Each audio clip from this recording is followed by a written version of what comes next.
வீரன். அத்தியாயம் 128. அடையாளம் காட்டிய வடு. இதுபோன்ற கதைகளை தொடர்ந்து கேட்க இப்போதே குமார் ஸ்டோரிஸ் சேனலுடன் இணைந்து கொள்ளுங்கள். மறக்காமல் லைக் பண்ணுங்க, ஷேர் பண்ணுங்க, கமெண்ட் பண்ணுங்க. இந்த கதை முழுக்க முழுக்க கற்பனை கதை மட்டுமே. குளிர்காற்று வீசும் அந்த பகுதியில் சதுரனின் வார்த்தைகள் ஆதித்யாவின் காதுகளில் இடிமுழக்கமாய் ஒலித்தன. சதுரன் ஆதித்யாவை பார்த்து நிதானமாகவும் அதே சமயம் ஒருவித எச்சரிக்கை உணர்வுடனும் பேசத் தொடங்கினார். ஆதித்யா, நீ அந்த ஆத்மாக்களின் இரகசிய இணைவை கண்டுபிடித்து விட்டால் சிதறி கிடக்கும் அனைத்து ஆன்மாக்களையும் ஒன்று சேர்க்க முடியும். அப்படி செய்தால் மட்டுமே மகிழினியின் பழைய உடலும் அவளது அபரிமிதமான சக்தியும் அவளுக்கு மீண்டும் கிடைக்கும். ஆனால் இதில் ஒரு பேராபத்து இருக்கிறது. இந்த சடங்கில் மிகச் சிறிய தவறு நடந்தாலும் அதன் விளைவு தலைகீழாக மாறிவிடும். அந்த பாதிப்பு எந்த மாதிரியான அழிவை கொண்டு வரும் என்று என்னால் கூட கணிக்க முடியாது என்று கூறி முடித்தார். சதுரன் சொன்னதை கேட்ட ஆதித்யாவிற்கு இப்போது உண்மை மெல்ல புரியத் தொடங்கியது. மகிழினியை மீட்டெடுப்பது என்பது வெறும் உயிர் கொடுக்கும் செயல் அல்ல. மர்மமான அந்த மூங்கில் மலரின் புனித விதையை கொண்டு அவளை சாதாரணமாக உயிர்ப்பித்து விட முடியாது. காலத்தின் சக்கரம் சுழன்று கொண்டிருக்கும் போது அவளை வலுக்கட்டாயமாக உயிர்ப்பித்தால் அது காலமாற்ற விளைவை ஏற்படுத்தும். அப்படி நடக்கும்போது அவளுடன் தொடர்புடைய மற்ற ஆன்மாக்களின் நிலையும் சிதைந்துவிடும். ஆதித்யாவின் மனம் மின்னல் வேகத்தில் யோசித்தது. மகிழினியின் உண்மையான உடல் இன்னும் அவள் ஆன்மாவால் தேர்ந்தெடுக்கப்படவில்லை. அது தன் ஆன்மாவை பிரித்து 7 வெவ்வேறு உடல்களை உருவாக்கியிருந்தது. தற்போது அந்த 7 உடல்களில் 3 ஆன்மாக்கள் மட்டுமே ஒரு மகிழினியின் இறந்த பூத உடல் இருக்கும் சவப்பெட்டிக்குள் அடங்கியிருக்கின்றன. இப்போது இருக்கும் நிலையில் அந்த உடலை உயிர்ப்பிக்க முயற்சித்தால் ஆன்மாக்கள் சுயமாக தேர்ந்தெடுக்காமல் நாம் வலுக்கட்டாயமாக அதை ஒரு உடலுக்குள் அனைத்து ஆன்மாக்களையும் வலுக்கட்டாயமாக அடைப்பது போன்றாகிவிடும். இது அவளது நோக்கத்திற்கு மாறானது. சதுரன் சொன்னது போல ஆன்மாக்களின் பிணைப்பை சரி செய்துவிட்டால் 7 ஆன்மாக்களும் தானாகவே ஒவ்வொன்றாக ஒரு உடலை தேர்ந்தெடுத்து செல்லும்.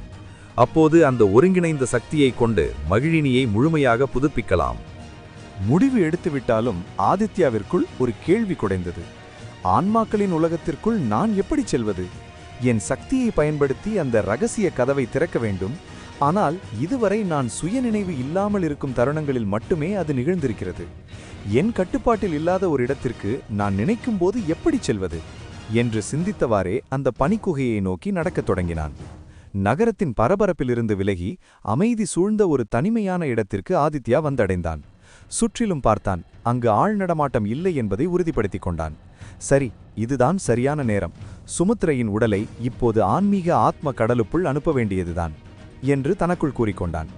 குதிரையின் மீது அசைவற்று படுக்க வைத்திருந்த சுமுத்திரையின் உடலை ஆதித்யா உற்று பார்த்தான். மெல்ல தனது கையை உயர்த்தி விரலில் இருந்த அந்த விண்வெளி பிரபஞ்ச மோதியத்தை காற்றில் அசைக்க அடுத்த நொடி அந்த இடமே ஒரு நீல நிற ஒளியால் சூழப்பட்டது. மோதிரத்திலிருந்து வெளிப்பட்ட அந்த பிரகாசமான ஒளி ஒரு மாய வாயிலாக உருவெடுத்தது. சுமுத்திரையின் உடல் மெல்ல காற்றில் மிதக்கத் தொடங்கியது. ஈர்ப்பு விசையற்றது போல அவள் உடல் அந்த நீல நிற வாயிலுக்குள் மெல்ல நுழைந்து மறைந்தது. ஆன்மீக ஆத்ம உலகத்தின் உள்ளே சுமுத்திரை காற்றில் மிதந்து வருவதைக் கண்ட அந்த பிரம்மாண்டமான டிராகன் பீஸ்ட் மின்னல் வேகத்தில் அவளை நோக்கி பறந்து வந்தது. மிக மென்மையாக அவள் உடலில் சிறு காயம் கூட படாதவாறு தனது இறகுகளால் அவளை தாங்கி தரையில் கிடத்தியது. அப்போது ஆதித்யா தனது ஆத்ம குரலின் மூலம் அந்த உலகத்தில் இருந்த டிராகன் பீஸ்டிற்கு ஒரு கட்டளையிட்டான். டிராகன் பீஸ்ட், சுமுத்திரையை மிக கவனமாக பார்த்துக்கொள். அவளது உயிர் சக்தி நொடிக்கு நொடி குறைந்து கொண்டே வருகிறது. நான் அவளது உடலில் ஒரு சக்தி வாய்ந்த மந்திரத்தையும் அரிய வகை மருந்துகளையும் செலுத்தியுள்ளேன். அதனால் அவள் உடல் தற்காலிகமாக கட்டுண்டிருக்கிறது. அது சிதையாது. அவளுக்கு இப்போது புனித மலரின் உயிர் சக்தியை தொடர்ந்து கொடு.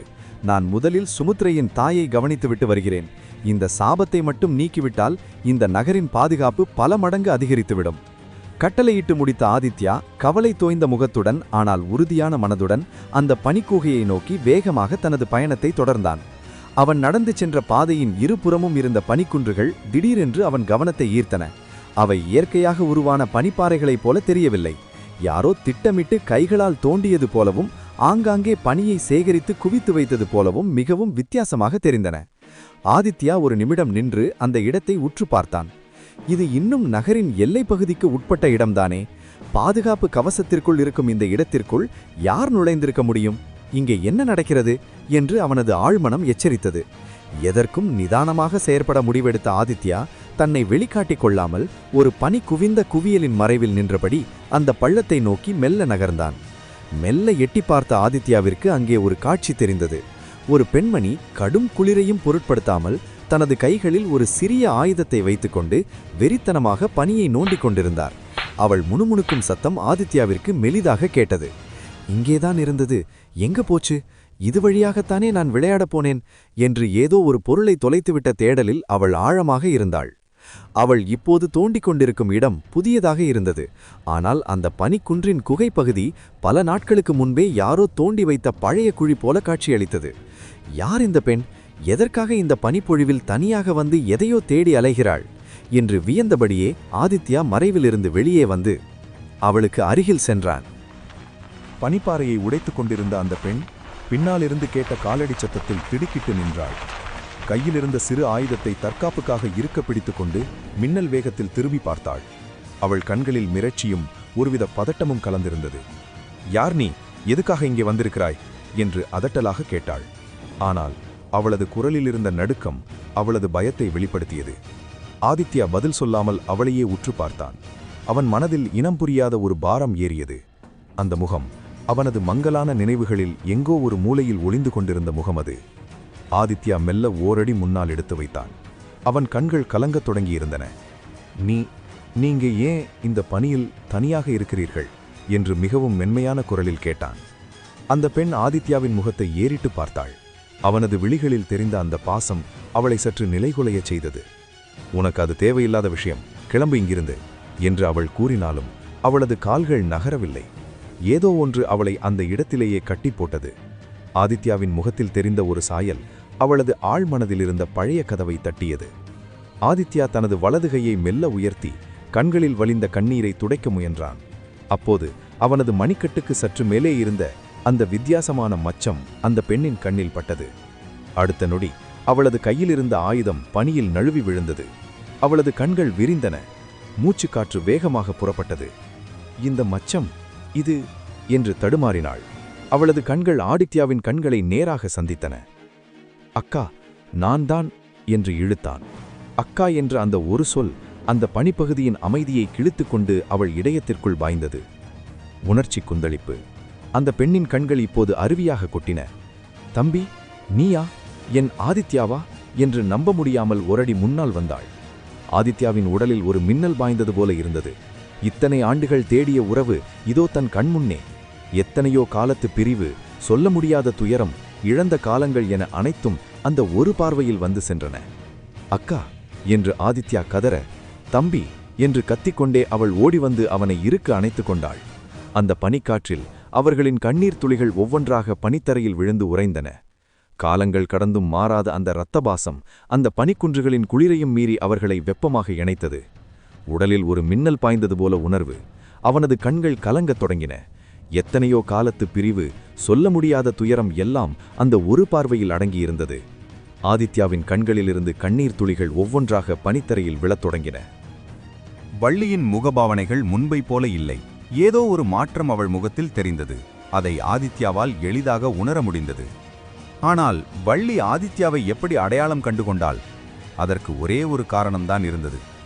ஆதித்யாவின் வலது கையில் இருக்கும் அந்த வித்தியாசமான மச்சம். சிறுவயதிலிருந்தே அந்த மச்சத்தைக் கண்டு அடையாளப்படுத்திய வள்ளிக்கு இப்போது வந்திருப்பது தன் தம்பிதான் என்பதில் எந்த சந்தேகமும் இல்லை. தம்பி, உன்னை துளைத்து விட்டேனோ என்று நான் துடித்துப் போனேன். நல்லவேளை நீ திரும்பி வந்து விட்டாய் என்று விம்மி விம்மி அழுதாள் வள்ளி. ஆதித்யா அவளை தேற்றி, அக்கா, நானும் உன்னைத்தான் தேடிக்கொண்டிருந்தேன். எனக்கு நம்முடைய பழைய வீட்டை பற்றியோ நாம் வாழ்ந்த இடத்தை பற்றியோ சுத்தமாக நினைவில்லை. நமது கல் கிராமம் பற்றி மட்டும்தான் மங்களாக ஞாபகம் இருந்தது. அங்கே போய் உங்களை தேடினேன், ஆனால் உங்களை கண்டுபிடிக்க முடியவில்லை என்றான் ஏக்கத்துடன். ஆதித்யா சொன்னதை கேட்ட வள்ளியின் முகத்தில் ஒரு கணம் தெரிந்த அந்த பாசம் அடுத்த நொடியே காணல் நீராய் மறைந்தது. அவளது விழிகளில் ஒருவிதமான சூன்யம் படர்ந்தது. எனக்கும் எதுவும் சரியாக ஞாபகமில்லை தம்பி என்று மிகச் சாதாரணமாக உணர்ச்சியற்ற குரலில் கூறிவிட்டு ஆதித்யாவை ஒரு அந்நியனைப் போல கடந்து சென்றாள். மீண்டும் அந்த பனிப்பாறையை தனது ஆயுதத்தால் வெறித்தனமாக உடைக்கத் தொடங்கினாள். அவளது நடவடிக்கையில் தென்பட்ட அந்த திடீர் மாற்றம் ஆதித்யாவை நிலைகுலையச் செய்தது. ஒரு நிமிடம் பாசத்தின் உச்சியில் நின்றவள் அடுத்த நிமிடமே இயந்திரத்தனமாக பனியை நோண்டுவதில் மூழ்கிப் போனாள். அவளது ஆன்மா அவளது கட்டுப்பாட்டில் இல்லையோ என்ற சந்தேகம் ஆதித்யாவிற்குள் எட்டி பார்த்தது. ஆதித்யா மெல்ல அவள் அருகே சென்று இதமான குரலில் கேட்டான். அக்கா, இங்கே என்ன செய்கிறாய்? இந்த கடும் குளிரில் எதற்காக தனியாக இருக்கிறாய்? நம் அப்பா அம்மா எங்கே? அவர்கள் ஏன் உன்னுடன் இல்லை? அப்பா அம்மாவா? அந்த வார்த்தைகளை ஏதோ முதன்முறை கேட்பது போல உச்சரித்தாள் வள்ளி. அவள் கையில் இருந்த ஆயுதம் ஒரு கணம் நின்றது. அவளது விழிகள் ஏதையோ வெறித்து பார்த்தன. அவளது கடந்த கால நினைவுகள் ஏதோ ஒரு கரிய மாயசுவரால் பலவந்தமாக மறைக்கப்பட்டிருப்பதை ஆதித்யா உணர்ந்தான். அவளது கண்கள் பார்ப்பதற்கு உயிரற்றவை போல தெரிந்தன. மீண்டும் பணியை தோண்டத் தொடங்கிய அவள், இங்கேதான் இருந்தது, அதை எடுத்தே ஆக வேண்டும், நேரம் கடந்து கொண்டிருக்கிறது என்று முணுமுணுத்தாள். அவளது தேடல் எதை நோக்கி இருக்கிறது? அவள் ஏன் இவ்வளவு பதட்டமாக ஒரு பித்து பிடித்தவளைப் போல செயல்படுகிறாள் என்பது ஆதித்யாவிற்கு ஒரு பெரும் புதிராக மாறியது. அவளது நினைவாற்றலை யாரோ சிதைத்திருக்கிறார்கள், அல்லது ஏதோ ஒரு தீய சக்தி அவளை இந்த இடத்திற்கு அடிமையாக்கி வைத்திருக்க வேண்டும் என்று அவனுக்கு சந்தேகம் இருந்தது. அந்த பனிப்பொழிவில் சிலையாக நின்ற தன் அக்காவின் இந்த நிலைக்கு என்ன காரணம்? மலர்ந்த முகத்தோடு தன்னை கொஞ்சிய அக்கா இன்று எதற்காக இப்படி ஓர் இயந்திரத்தைப் போல பணியை தோண்டிக் கொண்டிருக்கிறாள்? அவளது நினைவுகளை சிதைத்தது யார்? எண்ணற்ற கேள்விகள் அவன் மூளையை குடைந்தன. ஆதித்யா நிதானமாக அவள் அருகே சென்று, அக்கா, ரொம்ப நேரமாகிவிட்டது, வா நாம் வீட்டிற்கு செல்லலாம் என்று கனிவோடு அழைத்தார். ஆனால் அந்த வார்த்தையை கேட்ட அடுத்த நொடி வள்ளியின் முகம் கோபத்தால் சிவந்தது. வீட்டுக்கா? யார் நீ? என்னை எதற்கு வீட்டிற்கு அழைக்கிறாய்? உனக்கும் எனக்கும் என்ன சம்பந்தம் என்று சீறினாள். ஒரு நிமிடத்திற்கு முன்பு தம்பி என்று உருகிய அதே குரல் இப்போது ஓர் அந்நியனைப் போல அதட்டியது ஆதித்யாவிற்கு பெரும் அதிர்ச்சியை தந்தது. ஆதித்யாவிற்கு இப்போது உண்மை தீர்க்கமாக புரிந்தது. நிச்சயமாக தனது அக்காவிற்கு யாரோ ஏதோ ஒரு மாந்திரீக சதியையோ அல்லது நினைவாற்றலை அளிக்கும் கொடூரத்தையோ செய்திருக்கிறார்கள். அவளது நினைவுகள் வந்து வந்து செல்கின்றனவா, அல்லது தன்னை சந்தித்த அந்த முதல் நொடியில் ஏற்பட்ட உணர்ச்சி பெருக்கில் மட்டும் அவள் சுயநினைவிற்கு வந்தாளா? எதையும் அவனால் கணிக்க முடியவில்லை. அவளை இந்த நிலையில் விட்டுவிட மனமில்லாத ஆதித்யா அவளது பிடிவாதத்தை தடுக்க எண்ணி அவளது கையை பிடிக்க மெல்ல தனது கையை நீட்டினார். சொன்னால் கேட்க மாட்டாயா நீ என்று அலறிய வள்ளி தான் பணியை தோண்ட பயன்படுத்திய அந்த சிறு கூர்மையான ஆயுதத்தால் ஆதித்யாவின் தோள்பட்டையில் வேகமாக பாய்ச்சினாள். சுதாரித்து தடுத்திருக்கலாம், அல்லது அந்த ஆயுதத்தை சிதறடித்திருக்கலாம். ஆனால் ஆதித்யா அசையவில்லை. அந்த வலியை காட்டிலும் அக்காவின் இந்த நிலை அவனுக்கு தந்த வலி பெரியதாக இருந்தது. அவனது தோள்பட்டையிலிருந்து ரத்தம் கசிந்து பனியில் சொட்டியது. அவன் கண்கள் கலங்கிய நிலையில் அவளையே உற்று பார்த்தான். அவன் மனத்திரையில் பழைய பிம்பங்கள் ஓடின. அன்று அந்த பயங்கரமான நாளில் மட்டும் எனக்கு இப்போது இருப்பது போன்ற அபரிமிதமான சக்தி இருந்திருந்தால் உன்னை நிச்சயம் காப்பாற்றியிருப்பேனே அக்கா என்று அவன் மனம் கதறியது. கடைசியாக அவன் வள்ளியை பார்த்தது அந்த மரப்பெட்டிக்குள் அவன் ஒளிந்திருந்த போதுதான். பின்னணியில் துரத்தி வந்த பிசாசுகளை எதிர்த்து குதிரை வண்டியை ஒரு வீரமங்கையாக ஓட்டிச் சென்ற அந்த துணிச்சலான அக்கா எங்கே? இன்று தன் தம்பி என்ற அடையாளமே தெரியாமல் சுயநினைவற்று இந்த பணியில் அமர்ந்திருக்கும் இந்த பெண் எங்கே? ஆதித்யாவின் கண்கள் அருவியாக கொட்டின. அக்கா என்று அவன் அழைத்த அந்த ஒரு சொல்லில் அத்தனை பாரமும் கலந்திருந்தது. அவனது தோள்பட்டையில் குத்திய கத்தியால் வந்த கண்ணீர் அல்ல அது. உன் இந்த நிலைக்கு நான் காரணமாகிவிட்டேனே என்ற குற்ற உணர்ச்சியில் பிறந்த இரத்த கண்ணீர். அந்த உதிரத்தின் வாசம் பட்டதோ என்னவோ, அடுத்த நொடி வள்ளியின் உடலில் ஒரு நடுக்கம் ஏற்பட்டது. இரத்தம் தோய்ந்த ஆதித்யாவின் தோளையும் அவன் கண்களில் வழிந்த கண்ணீரையும் பார்த்த அடுத்த கணம் அவள் திடுக்கிட்டு போனாள். அவளது கண்கள் மீண்டும் பழைய ஒளியை பெற்றன. தம்பி, ஆதித்யா, என்ன பார்ச்சு என்று அலறியவள் கையில் இருந்த கத்தியை தூர வீசினாள்.